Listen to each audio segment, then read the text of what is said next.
पूजनीय संत समाज, सज्जनों और देवियों,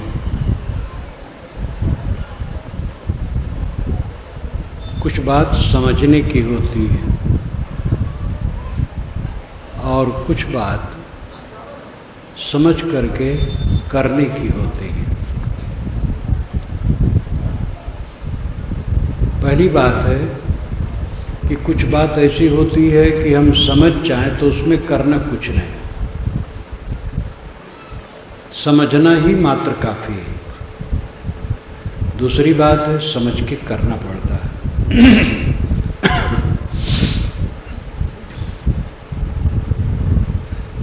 अंधविश्वास की बात समझ जाएं तो उसमें कोई साधना नहीं करना है, समझते ही वो खत्म हो जाती है। लेकिन देहाध्यास की बात, विषयासक्ति की बात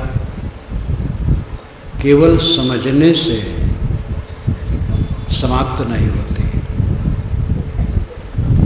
इसके लिए साधना करना पड़ता है। पहले हम समझने वाली बात पर सोचें। भूत प्रेत का भ्रम दुनिया में बहुत है। प्रेत नाम का कोई जानवर नहीं होता, भूत नाम का कोई जानवर नहीं होता। भूत प्रेत केवल मन का भ्रम है। प्रेत कहते हैं वह जो चला गया, जो जीवात्मा शरीर छोड़ के चला गया उसको प्रेतात्मा कहते हैं। गया हुआ आत्मा इसका अर्थ होता है। प्रेत गया हुआ, जो आत्मा शरीर छोड़ के चला गया उसको प्रेत आत्मा कहते हैं। भूत प्रेत की कोई योनि नहीं। भूत कहते बीते हुए समय को, भूत कहते हैं जड़ तत्वों को, भूत कहते हैं सत्य को, भूत कहते हैं लीनता को, भूत कहते हैं अंतमी तत्व को, भूत कहते हैं देहधारी प्राणी को भी। दया भूतेश गीता में आता है, भूतों पर दया, प्राणियों पर दया।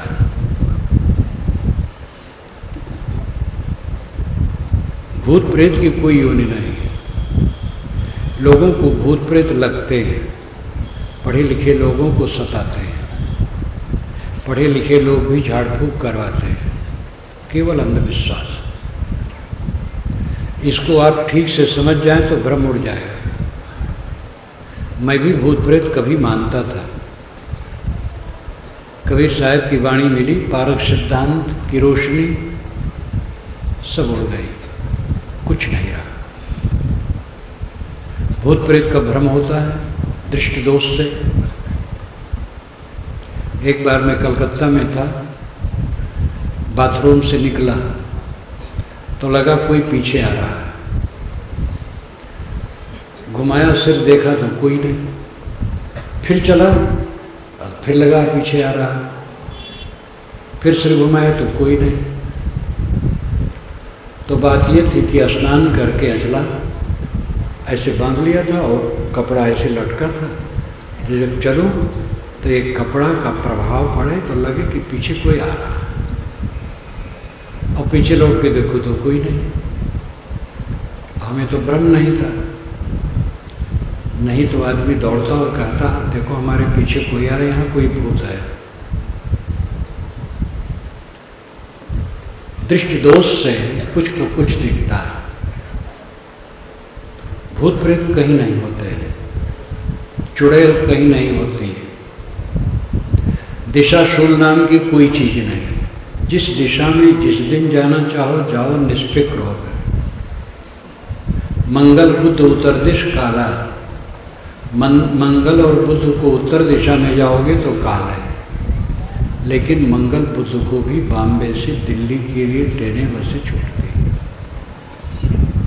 बृहस्पति को दक्षिण जाओ तो मर जाओगे, और बृहस्पति को दिल्ली से बॉम्बे भी गाड़ी हो जाती है, कुछ नहीं होता है। दिशा शूल बिल्कुल झूठी बात है। छींकने से कोई नुकसान नहीं होता। जो छींका उसका दिमाग हल्का हो गया।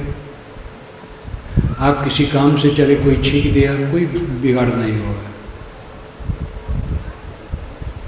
कौआ, गिद्ध, अमुक पक्षी घर में घुस आया, कोई अड़चन नहीं, कुछ नहीं होगा। आकाश में ग्रह है, आपके ऊपर टेढ़ा कैसे है? अब आपके ऊपर टेढ़ा है तो मेरे ऊपर सीधा कैसे है? खुले आकाश में दिन में जितने लोग बैठेंगे सबको सूरज की गर्मी बराबर लगेगी। किसी को लगे किसी को ना लगे ऐसा नहीं। ग्रह टेढ़ा होगा तो सब पर टेढ़ा होगा, सीधा होगा सब पर सीधा होगा। और ग्रह अगर टेढ़ा है तो पूजा करने से सीधा कैसे होगा? क्या कोई पूजा करके सूरज की गर्मी शांत कर सकता है? पूजा करके तो एक बल्ब भी नहीं बुझा सकते, स्विच ऑफ करना पड़ेगा। ग्रह टेढ़ा है, झूठ। और पूजा करके ग्रह शांत होता है, झूठ।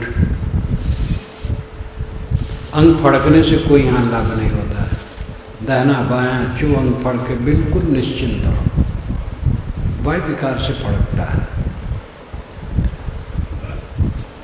इसमें चिंता करने की कोई बात नहीं है। शकुन अपशकुन, धोबी को देखो, अगर किसी काम से चलो धोबी को देखो तो शुभ है, तेली को देखो तो अशुभ है। दोनों बातें झूठी। तेली समाज ने तिलहन का पता लगाया, तेल निकाला, हमें दिया, उससे हमने औषधि बनाई, देह में लगाया, भोजन में खाते हैं, प्रकाश चलाते हैं, इतना गुणकारी तेल।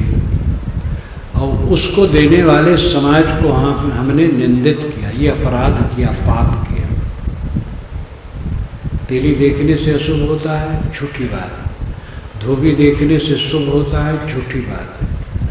विधवा स्त्री देख करके अशुभ होता है, विधुर पुरुष देख करके अशुभ नहीं होता। पुरुषों ने अपनी पीठ स्वयं ठोकी है सदा से। किसी विवाह के समय में विधवा स्त्री वहां नहीं जाना चाहिए, विधुर पुरुष रहे कोई हर्ज नहीं। ये सब झूठी बातें है। शकुन अपशकुन कुछ नहीं है। अपशकुन है अपना दुर्गुण, शकुन है सद्गुण।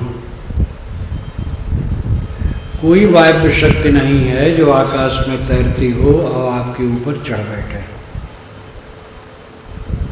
जितने देवी देवता हैं सब मनुष्य के दिमाग के कारखाने से निर्मित हुए हैं।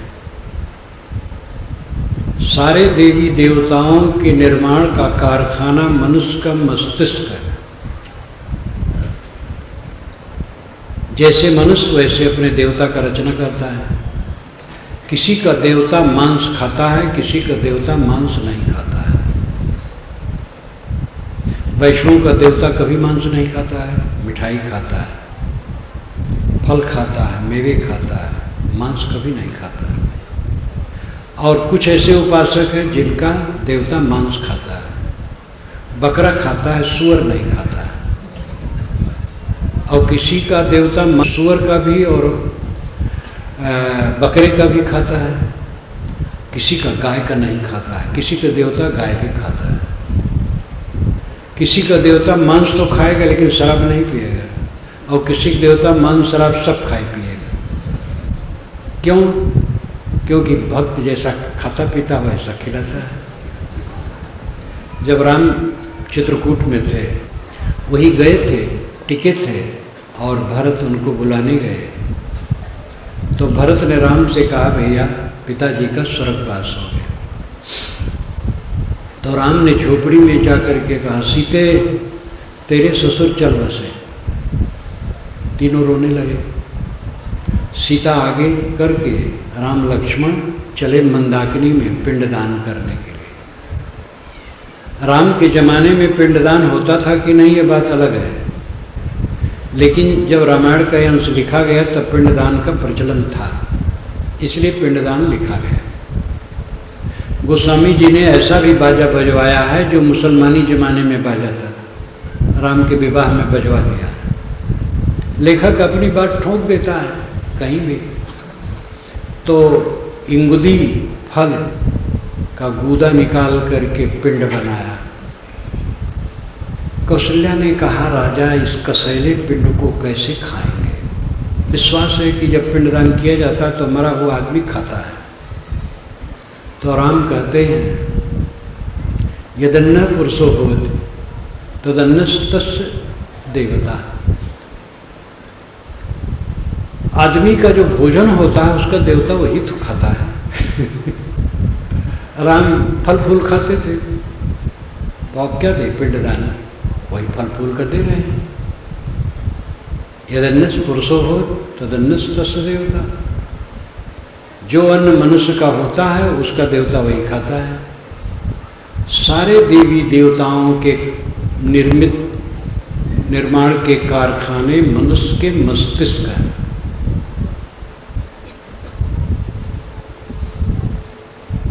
मनुष्य बढ़कर के कोई देवी देवता नहीं, सर्वोच्च मनुष्य है, लेकिन वो भटक रहा।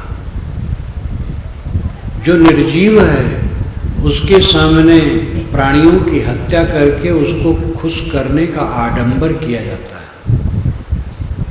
जिसमें खुश होने की शक्ति ही नहीं है, जड़ है। और जिसकी पूजा हम करते जिस वस्तु से, वो जानवर खुशी न खुशी जानता है, और उसके गले पर हम छुरी चलाते हैं तो देवता खुश होता है। कौन सा ऐसा देवता हो सकता है? वास्तव में मनुष्यों की जीभ मांस के लिए लपलपाती है, तो अपने ईश्वर और देवता को अर्पित करके खाता है। एक ढोंग समाज को धोखा देता है। निरीह प्राणियों की हत्या करना और उसको ईश्वर और देवता के नाम पर चढ़ाना घोर अंधविश्वास है। ये अंधविश्वास आज भी जीवित है। ऐसे ऐसे त्यौहार होते हैं दुनिया में जिसमें करोड़ों जानवर काट दिए जाते हैं, और अखबार वाले लिखते हैं कि बड़ी शांति से त्यौहार मनाया गया, क्योंकि कोई जानवर अखबार वाले से बता नहीं पाता है कि हमारे परिवार की भयंकर हत्या हुई।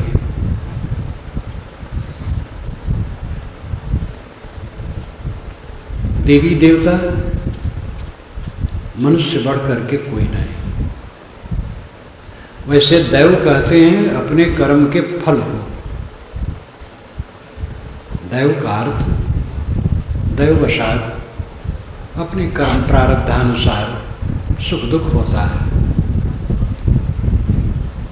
कोई देव, कोई देवता, कोई शैतान आकाश में नहीं घूम रहा है जो आपको सुख और दुख दे। अपने देवत्व को समझो। पंडितों ने भी ये लिखा, आपस देवा मनुष्याणाम दिव्य देवा मनीषाम बालानाम काष्ठलोष्टेषु बुधस्य आत्मनि देवता। आपस देवा मनुष्याणाम, सामान्य मनुष्य का देवता जल है। गंगा जमुना इत्यादि में लोग नहाते रहते हैं मुक्ति के लिए।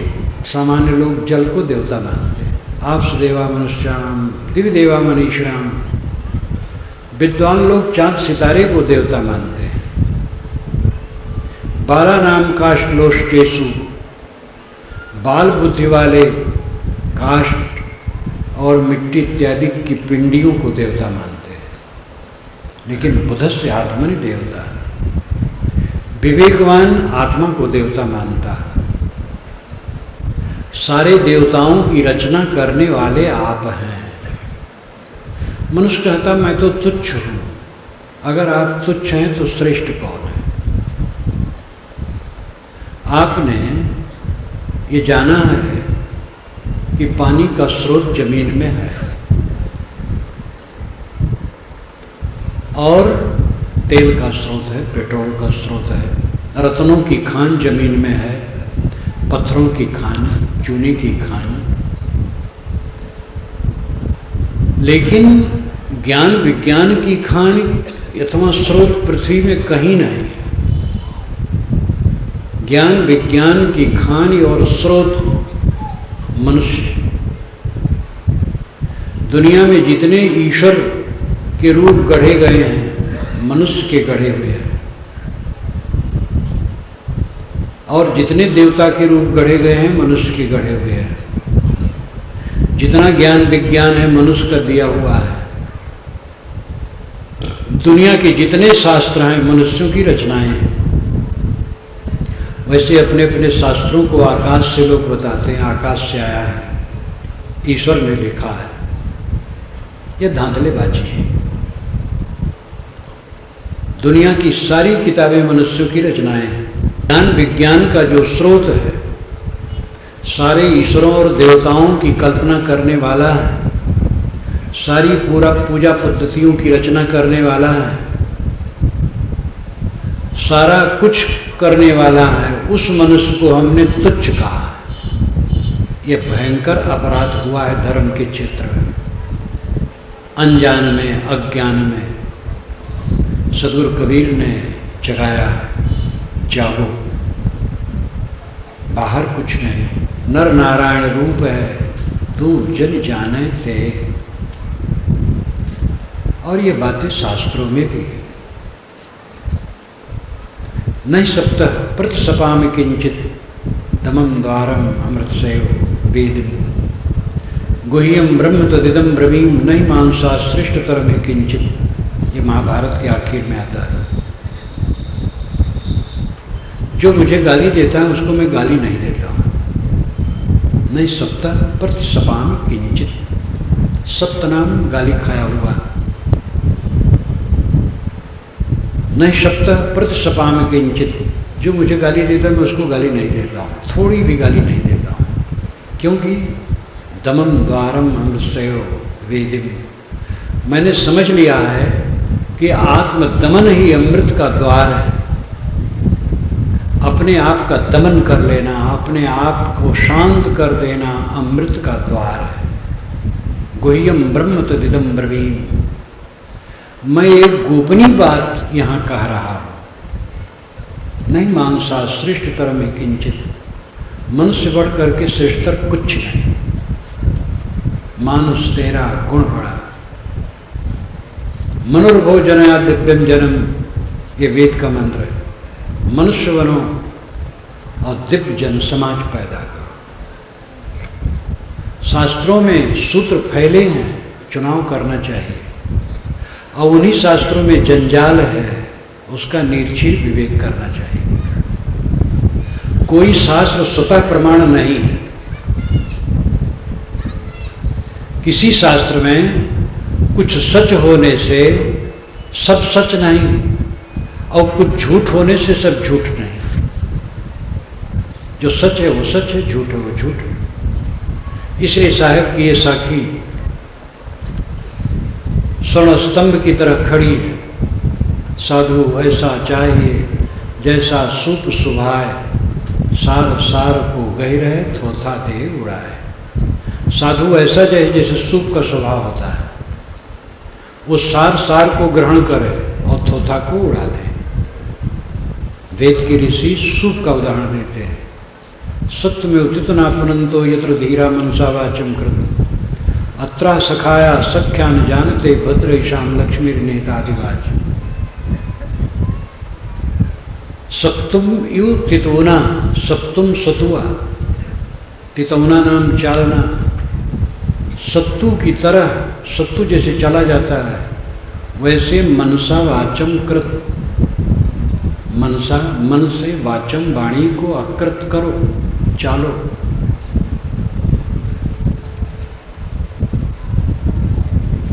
कोई वाणी है, सब वाणी आदरणीय है।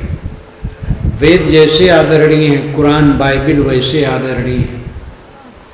जिंदा बेचता गुरबाणी और रामायण गीता सब आदरणीय, हदीस सब आदरणीय है। राम कृष्ण विष्णु शिव, बुद्ध महावीर, मोहम्मद ईसा, दाऊद, लाओ त्से, कन्फ्यूशियस, सुकरात, कबीर, नानक, दयानंद, विवेकानंद, नाम कितने लिए जाएं, सब आदरणीय हैं। हिंदू, मुसलमान, ईसाई, यहूदी, जैन, बौद्ध सब आदरणीय हैं। कोई पराया नहीं, सब मेरे हैं। लेकिन नील क्षीर विवेक करना बहुत जरूरी है। गुरु की वाणी में भी नील क्षीर विवेक करना बुरा नहीं है, विवेक प्रधान है। गुरु शिष्य के बीच में शब्द करे निर्वार, गुरु शिष्य के बीच में भी निर्णय शब्द ही निर्वार करता है। गुरु के कोई सींग पूछ नहीं लगे हैं कि जान लो ये गुरु है। निर्णय वाणी जो कहे, निर्णय के अनुसार चले, वो गुरु है। सब पर न्याय है, किसी को छूट नहीं है। इन बातों को समझना चाहिए। पारक सिद्धांत के पुस्तकों को आप पढ़ें तो ये सब कलई खुल जाती है। मैं इन सभी बातों में विश्वास करता था। भूत प्रेत जादू टोना जंतर मंतर तमाम जितनी बातें हैं, देवी देवता, सब में विश्वास करता था। पारक सिद्धांत की पुस्तकें, सदगुरु कबीर की वाणी पढ़ी, समझ में आया। 3 महीने में हमारा सब भ्रम कट गया। सन 1950 में सब भ्रम कट गया। 60 वर्ष हो गए, ज़्यादा समय नहीं लगा, और मैं खूब डूबा था, एकदम जम कर गया। उस अवस्था में 17 वर्ष और पहले से 14 वर्ष से ही खूब लग गया था उपासना में। मेरी उंगलियों में गट्ठे पड़ गए थे माला फेरते फेरते। राम नाम जप, ओम नमः शिवाय जप, गायत्री जप, ओम नमो भगवते वासुदेवाय जप, 4 जप हमारे चलते थे। और उसी बीच में हमें निर्मल सत्य ज्ञान प्रभाकर मिला, जिसकी अब टीका कर दी गई है, और बीजक त्रिज्या मिली। 3 महीने में हमारा सब भ्रम कट गया। पारक सिद्धांत ऐसा सही निर्णय देता है जिसमें कोई गुंजाइश नहीं अंधविश्वास है। ये सब जानने की बातें हैं, समझ लो। ईश्वर कहीं बाहर है, मिलेगा, ईश्वर के दर्शन होते हैं, ये भ्रम है। दर्शन दृश्य के होते हैं, दृश्य जड़ होता है। ये बात वैदिक साहित्य में भी है। ये चक्षुषा न पश्यति येन चक्षुंष पश्यति तदेव ब्रह्मत्वं विद्य नेदम यदमुपास्ते। यत् चक्षुषा न पश्यति, जिसको आंखें नहीं देखती, येन चक्षुंष पश्यति, किंतु जिसके द्वारा आंखें देखती हैं, तदेव ब्रह्मत्वं विद्य, उसे ही तो ब्रह्म जान। नेदम यदमुपास्ते, न इदम, न कि यह जो तुम उपासना कर रहे हो आंखों से देख करके, वो ब्रह्म नहीं। आंखों से तो देखा जाता है रूप। गोस्वामी जी पूरे मानस में किसी आगंतुक को, जब वो राम से मिलने आया है, तो श्री राम की सुंदरता में उसको मोहा दिया है। श्री राम के हाथ पैर आंख नाक कान सब बड़े सुंदर हैं। लेकिन जब उन्होंने ज्ञान की बात कही, तब कहा, गो गोचर जहाँ लग मन जाई, सो सब माया जानो भाई। गो इंद्रियां, गोचर विषय, जहाँ तक मन जाए हे भाई सब माया है। देखी सुनी गुनी मन माही, मोह मूल परमार्थ नाही। जो हम देखते हैं, सुनते हैं और मन में सोचते हैं, मोह का मूल उसमें बनता है, वो मोह का मूल है, परमार्थ नहीं। यहाँ एकदम पारक है। देखी सुनी गुनी मन माही, देखना सुनना और सोचना, ये संसार प्रपंच का होता है। देखोगे वो रूप होगा, सुनोगे वो शब्द होगा, सोचोगे वो संकल्प विकल्प होगा। देखी सुनी गुनी मन माही, मोह मूल परमार्थ नाही। महात्मा जन, पंडित जन, मौलवी जन इन बातों पर ध्यान नहीं देते हैं। राह हक हरगिज नया पिया तानगेरी 4 तरक, तरक दुनिया, तरक उब्बा, तरक मौला, तरक तरक। सूफी संतों ने कहा, राह हक हरगिज नया भी, तानगीरी 4 तर्क। जब तक 4 का तर्क त्याग नहीं होगा तब तक हक का राह, सत्य का रास्ता नहीं मिलेगा। तर्क दुनियादारी का त्याग, यानी मोह माया का त्याग। तर्क उकबा स्वर्ग का त्याग। तर्क मौला ईश्वर कहीं अलग है, इस कल्पना का त्याग। और तर्क इन तीनों के त्याग के अहंकार का त्याग। ये जब तक न होगा तब तक हक राह नहीं मिलेगी, सही रास्ता नहीं मिलेगा, सूफी संतों ने कहा। लेकिन पंडित लोग, मुल्ला लोग, पादरी लोग, ज्ञानी जी लोग, महात्मा लोग मेहनत और साधना नहीं करना चाहते और स्थूल चीज़ें बताते हैं। ऐसा भगवान, ऐसा ईश्वर जिसकी प्रार्थना करो वो सब दे जाए। प्रार्थना कर दो, लड्डू चढ़ा दो, बस सब बेड़ा पार। इसी भूल भुलैया में, अंधविश्वास में समाज भटक रहा है। इस बात को समझें, इसको समझ करके भ्रम कट जाएगा। समझेंगे भ्रम उड़ जाएगा। उसके लिए कुछ साधना नहीं करना पड़ेगा। अंधविश्वास के लिए साधना नहीं करना पड़ता है। समझ लिए भ्रम कट गए। लेकिन देहाध्यास, विषयासक्ति, काम, क्रोध, लोभ, मोह, राग, द्वेष, ईर्षा, छल कपट,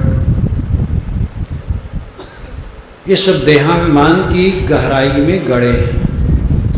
इनको समझना होगा और साधना द्वारा इन्हें काटना होगा, तभी कटेंगे। खानी बानी खोज देखो स्थिर कोई न रहा है, ये बीजक में साहब कहते हैं। बानी और खानी 2 जाल है। जो मैंने अभी तक वर्णन किया वो बानी जाल है, शब्दों का जाल, शब्दों का बवंडर जिसमें सब संसार भटक रहा है। अदृश्य देवी देवताओं की कल्पना में सारा संसार भटक रहा है। कहीं कुछ मिलेगा, मनौती कर दो, लड़का पैदा हो जाएगा।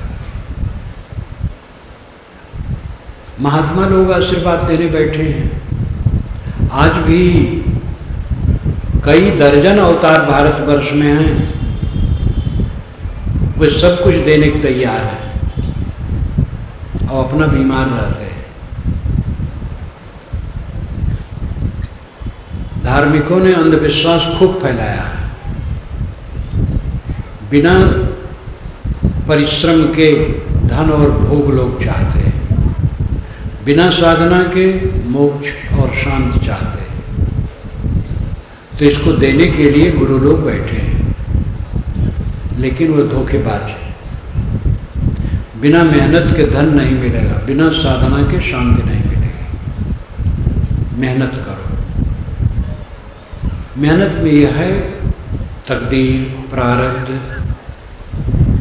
पूर्व कर्म, जो भी कहो, यह है। सबके उतना नहीं होता, मेहनत करने पर भी उतना धन नहीं होता है। कितने लोग कम मेहनत में हो जाता है। तो ये पूर्व कर्मों का परिणाम है, भाग्य जिसे कहते हैं। लेकिन उसके भरोसे पर बैठना नहीं चाहिए, करना चाहिए।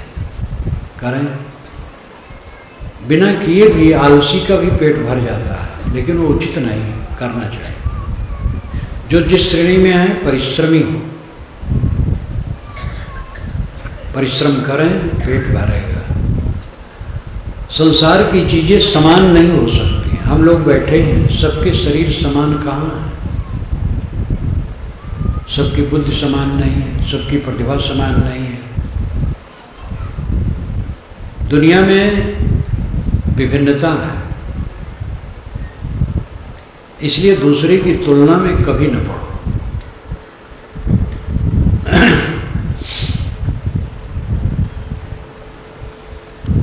दूसरे की जैसे पुत्र हमें हो जाए, दूसरे की पत्नी जैसी पत्नी हो जाए, दूसरे पुरुष जैसा मेरा पति हो जाए, दूसरे मकान जैसा मेरा मकान हो जाए, दूसरे प्रसिद्ध गुरु की तरह मैं प्रसिद्ध हो जाऊं, ये सब पागलपन है, दिखावा है। इसमें क्या धरा है? ये आप समझ लें कि जो कुछ दिखाई देता है वो प्रकृति का विकार है। शरीर से लेकर जो कुछ दिखाई दे रहा है प्रकृति का विकार है। यहाँ पर बैठे हम लोग, मनुष्यों के इतने शरीर बैठे हैं, ये खंबे हैं, बिस्तर है, ऊपर का चदवा है, मकानात हैं, राड है, बिजली जल रही है, सब प्रकृति का विकार है। प्रकृति विकारी है, प्रकृति में विकृत होती है और विकृत ही निर्माण है, परिवर्तन ही निर्माण है। धान कूट लिया गया, धान का विनाश, चावल का निर्माण। चावल पका दिया गया, चावल का विनाश, भात का निर्माण। भात खा लिया गया, भात का विनाश, रस और टट्टी का निर्माण। ऐसे वो चलता रहता है। अवंत में सारी निर्मित वस्तुएं अपने कारण समूह में लीन हो जाती हैं, कारण से निकलती हैं, कार्य रूप में बदल करके अनेक क्रमों में बहते बहते फिर उसी कारण में लीन हो जाते हैं। जितने नाम रूप हैं सब क्षणिक हैं और सब मिथ्या हैं।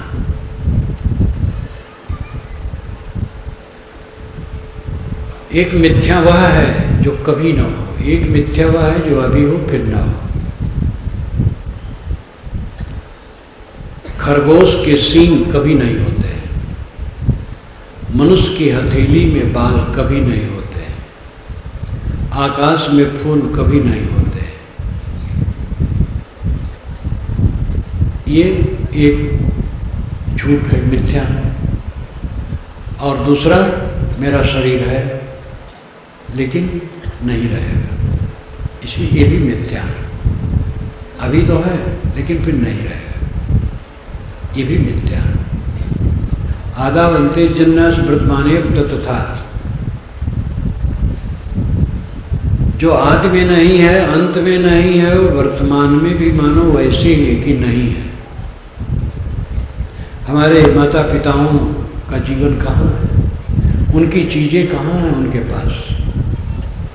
हमारे गुरु जी का कहाँ है, हमारे गुरु जी का आश्रम उनके साथ कहाँ। हम लोग उनके बच्चे हैं, उनके साथ कहाँ, किसके साथ कौन है। थोड़ा दिन का झमेला, सारी निर्मित वस्तुएं प्रकृति के विकार है, नाम रूप अंत में मिथ्या।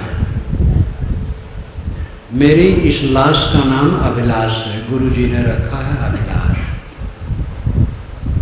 अभिलाष कोई वस्तु है ही नहीं। मुख से कहा जाए तो एक हवा का झोंका है, कागज पर लिखा जाए तो एक स्याही का चिन्ह है।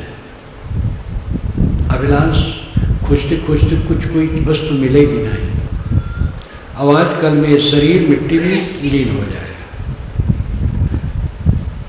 इसी के आधार में आप सारे नामों को समझ सकते हैं। घड़ी, लाउडस्पीकर, दूसरे मनुष्य, बैल घोड़े गधे, घास फूस, कुछ भी लो, जितने निर्मित पदार्थ हैं सबके रूप भी गल जाएंगे और नाम तो नाम है, काम के लिए रखा है और कुछ नहीं। हम मोहते किसमें हैं? नाम रूप में। हमारा नाम चले, महाधोखा है। आपका नाम है ही नहीं। अभिलाष मेरा नाम नहीं, मेरा तो मेरी वास्तविकता अनाम है, शुद्ध चेतन। और शुद्ध चेतन में अहंकार नहीं हो सकता है। वो व्यक्तिकरण में तब अहंकार होता है। जैसे सामान्य जमीन में अहंकार नहीं होता है, मिट्टी में, लेकिन मिट्टी से पदार्थ बना लिया जाए तब उसमें मोह होता है। निर्मित वस्तुओं में मोह होता है और उसी में नाम और रूप आते हैं। जितने नाम रूप हैं रचना के बाद उपस्थित होते हैं और परिवर्तित होकर के अपने कारण में चले जाते हैं। रात दिन यही हो रहा है। जिसमें हम प्रलुब्ध हैं वो कुछ नहीं। कितना धोखा है जीवन में। इस धोखा को जो समझता है वो अनासक्त हो जाता है, वो अपने स्वरूप में स्थित होता है। स्वरूप स्थित, ये बात पारक सिद्धांत मानता, वेदांत मानता है, वैष्णव भी मानते हैं। गोस्वामी जी ने कहा जीव पाओ निज सहज स्वरूपा। जीव निज सहज स्वरूप को पा जाता है, पर स्वरूप नहीं कहा, निज सहज स्वरूपा। कर्म की हुए स्वरूप ही चीने। स्वरूप को पहचान लेने पर क्या वो कर्म बंधन फिर बनेंगे? नहीं बनेंगे। कर्म की हुई स्वरूप ही चीने। स्वरूप को चीन लिया, अपनी सत्ता महत्ता को समझ लिया तो कर्म बंधन कट गए। मैं शुद्ध निर्विकार निर्मल रंग रूप आकृत विहीन चेतन मात्र हूँ, ये भाव आ गया, इस भाव में स्थित हो गया। अभिलाष को कोई गाली देने का क्या नुकसान हो? अभिलाष कुछ है ही नहीं, कहाँ नुकसान है, क्या अपमान है? कर्म की होई स्वरूप ही छीने। निज सुख बिन मन होई के थीरा। निज सुख के बिना कहीं मन स्थिर होता है। ये सब गोस्वामी जी के वचन है, जो सगुण उपासना में लोगों को कस के जोड़े कि भगवान राम को पाओ। कोई महापुरुष को हम नहीं पा सकते। ऐसे कबीरपंथी कम नहीं जो कबीर साहब से मिलना चाहते हैं। भावुक एक कबीरपंथी ने तो मुझसे कहा कि साहब मैं कबीर साहब का दर्शन किया, तो मैंने कहा मैं तो तुम्हारा दर्शन पाके कृतार्थ हो गए। तो मेरे ऊपर वो गुस्सा कर लिया। पुरानी घटना है, वो बूढ़ा था, मैं जवान था। तो बूढ़ा गृहस्थ भी जवान साधु पर गुस्सा करने का अधिकारी है।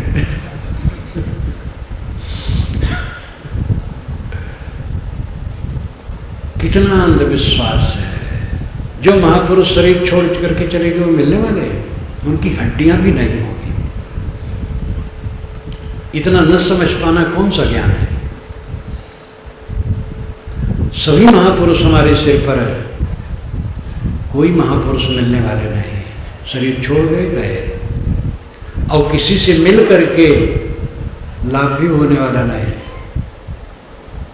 अपने से मिलो, अपने से मिलने के लिए ऐसे लोगों से मिलो जिससे ये काम सरल हो। वे हैं संत गुरु भक्त सज्जन जो इस साधना में चलते हैं, उनसे मिलो।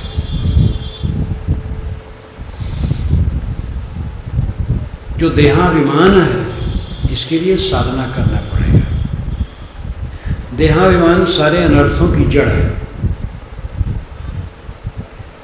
देह मैं हूं, देह मेरी है, ये झूठ है। नानक यह तन मिथ्या जानो, या तन में जो राम रहत है ताको साँच पिछानो। इस शरीर में राम रहता है, उसको समझो। नानक साहब कहते हैं शरीर को मिथ्या समझो। शरीर मिथ्या थोड़े दिन के लिए है। इसमें रह करके हमारी यही सफलता है कि सारा राग खत्म हो जाए, खाने की इच्छा समाप्त हो जाए, तब खाने में सफलता है। खाने की इच्छा बढ़ रही है तो खाने की सफलता नहीं। देखने की सफलता है, देखने की इच्छा मिट जाए। पाने की सफलता है, पाने की इच्छा मिट जाए। सारी इच्छाओं का मिटना जीवन की ऊंचाई है। जिस समय कोई इच्छा हमारे मन में नहीं रहती, हम परम आनंदमय होते हैं। इसके लिए साधना की जरूरत है। ज्ञान के ग्रंथों को पढ़ो। साधना और ज्ञान में रमने वाले संत भक्त गुरुजनों से मिलो, उनसे राय लो और स्वयं अभ्यास करो। ये देह बहुत दिन रहने वाली नहीं है, जल्दी से खत्म हो जाती है। आश्चर्य यह है कि दूसरे को मरते हम देखते हैं, लेकिन अपने शरीर को हम सदा रखना चाहते हैं। यक्ष ने प्रश्न किया था, महाभारत में वन पर्व में आता है,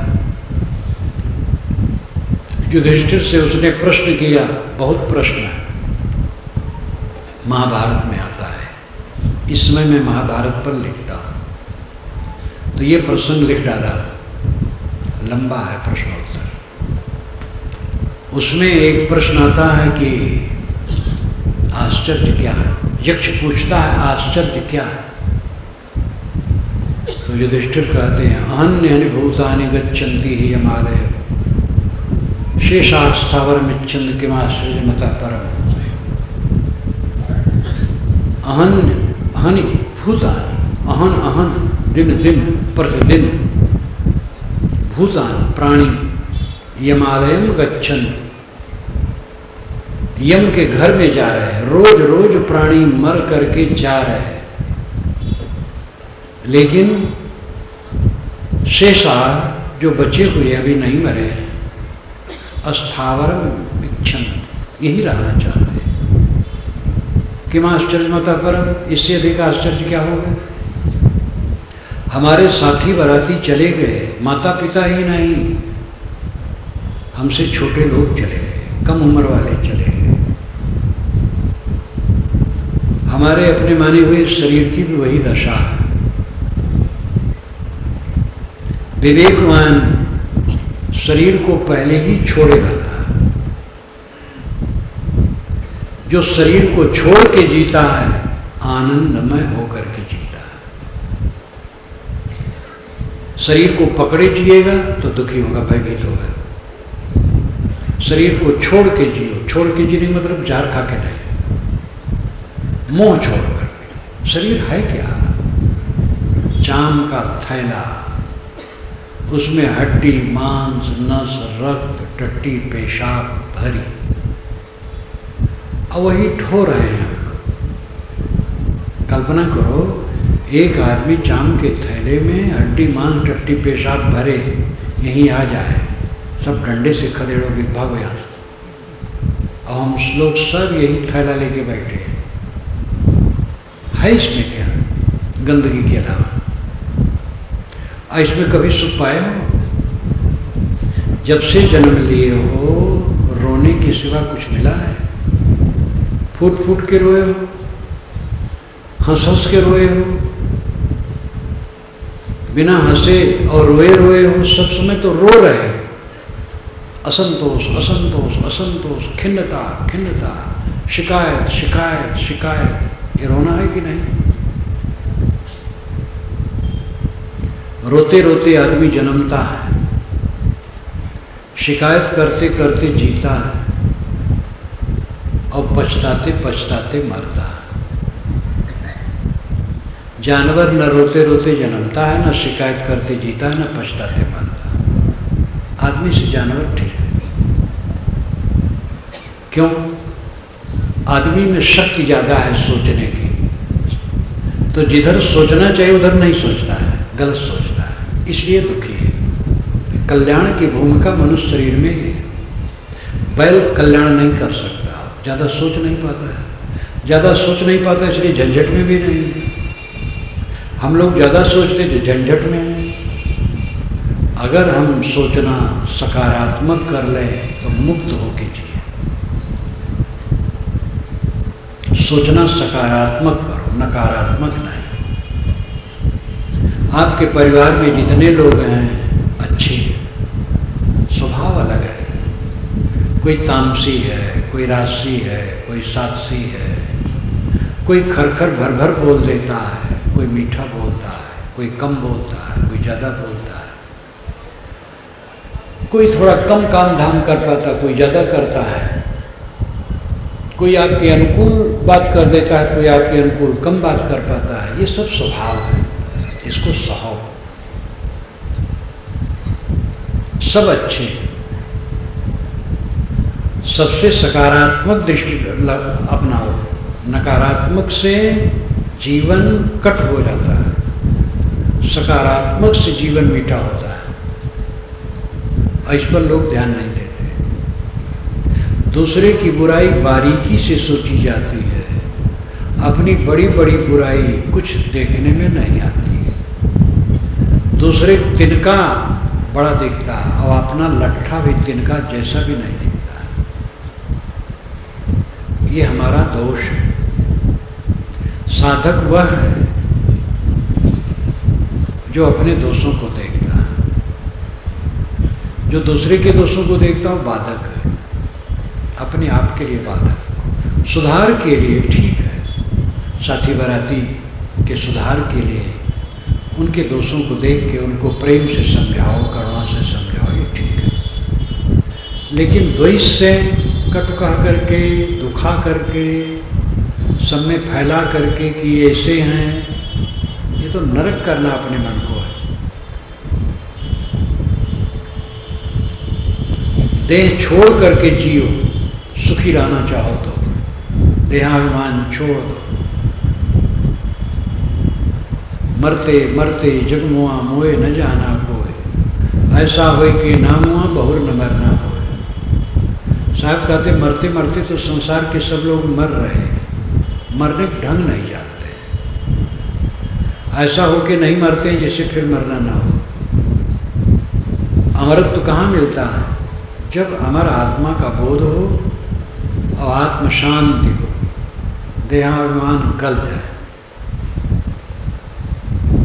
ये लोथ चल रही है साथ साथ, जहाँ गिर जाए कोई हमें परवाह नहीं। बिस्तर पर, सड़क पर, ट्रेन में, बस में, हवाई जहाज में, आग में, पानी में, नाले में, पर्वत पर, जहाँ भाई गिर जाए। हमारा क्या नुकसान है? सब प्रकृति का विकार है, इसमें कोई मेरी वस्तु है ही नहीं। यद दृष्टम तन्नष्टम, जो दिखाई देता सब नाशवान। ये बोध आना चाहिए। और साधना का पक्ष है सहना। काम का विकार आए सह लो, उसमें बहो ना। गृहस्थ के लिए 1-2 संतान के लिए जरूरी है, बस एक कहो तो और अच्छा है, 2 नहीं, क्योंकि जनसंख्या बढ़ गई है। और अपने को उसमें गला गला करके क्या पाते हैं? एक मिथ्या आकर्षण, फिर सत्यहत होना, मलिन होना, पश्चाताप करना, क्षीण होना, क्या पाते हो? आत्म तेज नष्ट करते हो, संयम नष्ट होता है। इसलिए संयमी बनो। काम वासनाएं उसको सह लो, सक्रिय मन पड़ो। क्रोध आए उसको सह लो, क्रोध वाली बात न कहो न करो। जो मन में आकर्षण आए उसको सह लो, ऐसे करो ना। जब पूरी विजय हो जाएगी तो ये सब आएंगे ही नहीं, सब मर जाएंगे, सारे विकार मर जाएंगे। जीवन का सच्चा आनंद है निर्मल मन निरंतर रहना। मन में कोई मैल नहीं। कौन बैरी है, कौन मित्र? मित्र सब है। कौन बैरी है? यहाँ कौन पराया है? किसके साथ कौन है? बस दिखावा है, 4 दिन का केवल दिखावा है। देखते देखते सब खो जाना है। ये बात समझ में आती है, लेकिन ये हर समय समझ में रहे तब कल्याण होगा। कभी ज्ञान की पुस्तक पढ़ी,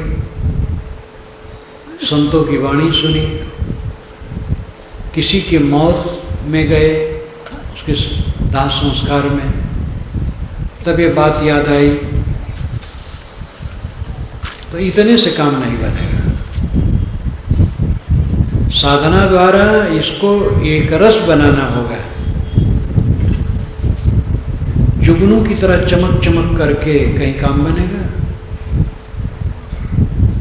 हमारे मन में ये ज्ञान की धारा निरंतर बहे, उठत बैठत कबहु न छूटे ऐसी तारी लागी।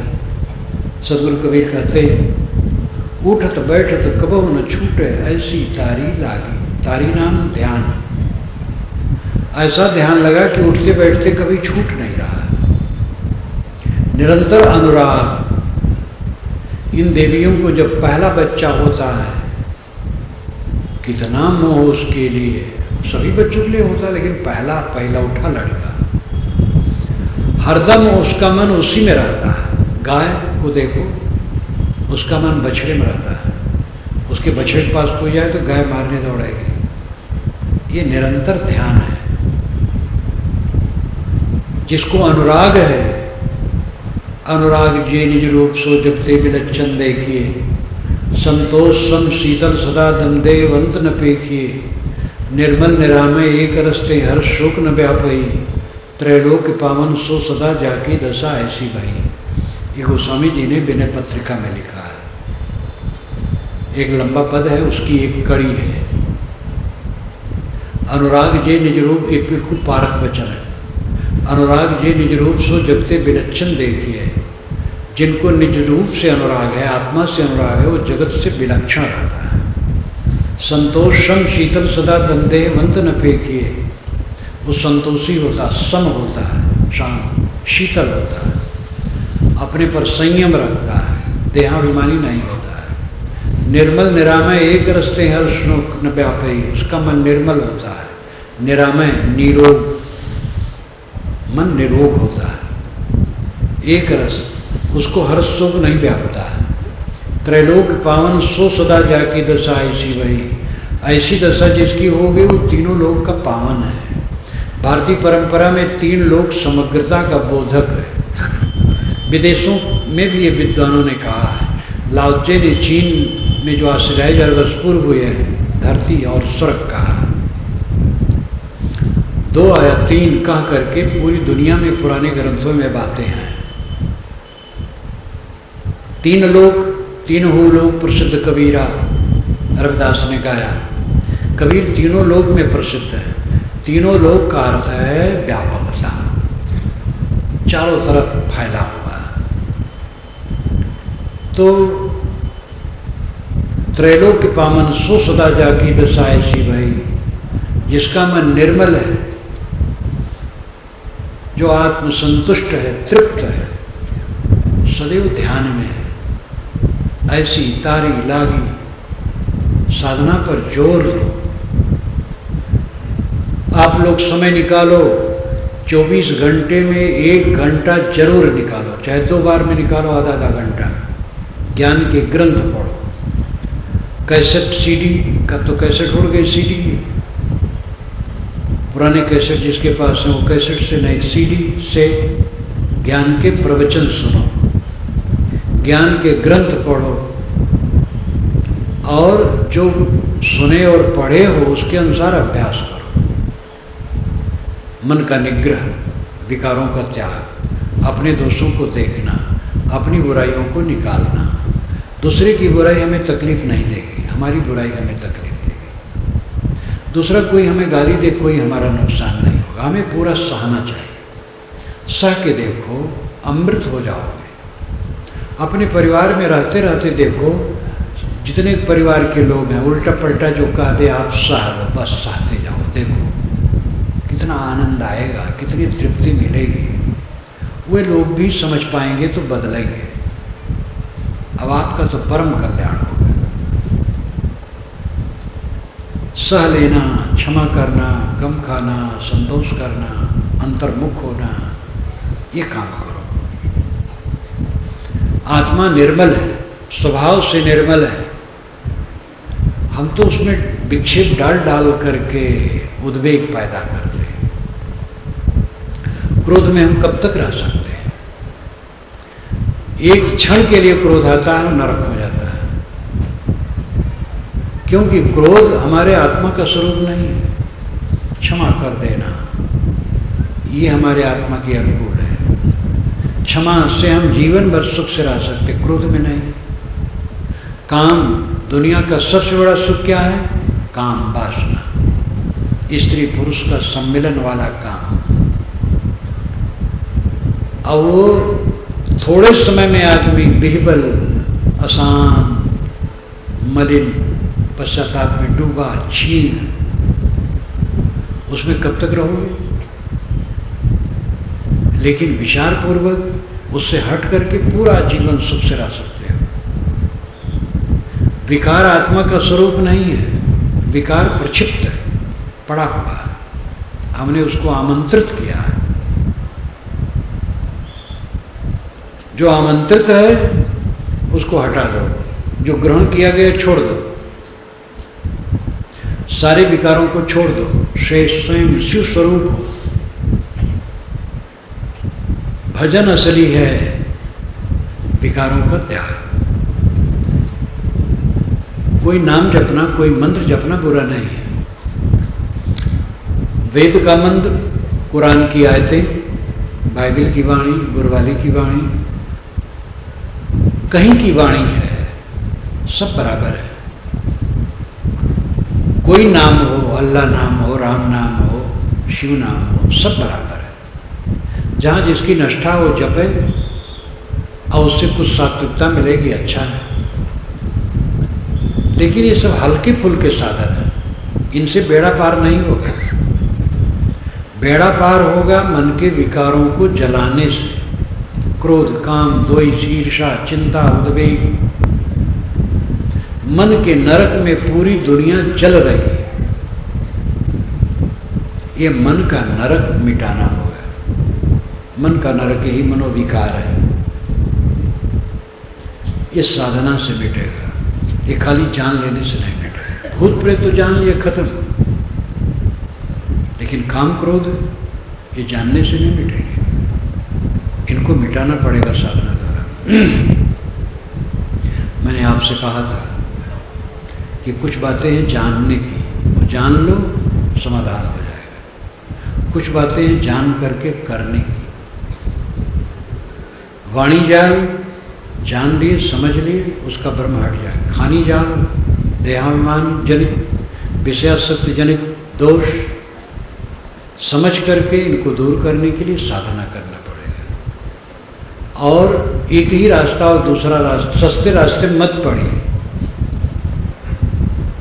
आज, कल, 10 जन्म के बाद, 1000 जन्म के बाद परम शांत, परमानंद तभी मिलेगा जब हम सारे विकारों को छोड़ करके आत्म संतोष में जिएंगे। इसी के साथ मैं अपनी वाणी को विराम देता हूँ। बोलिए सद्गुरु देव।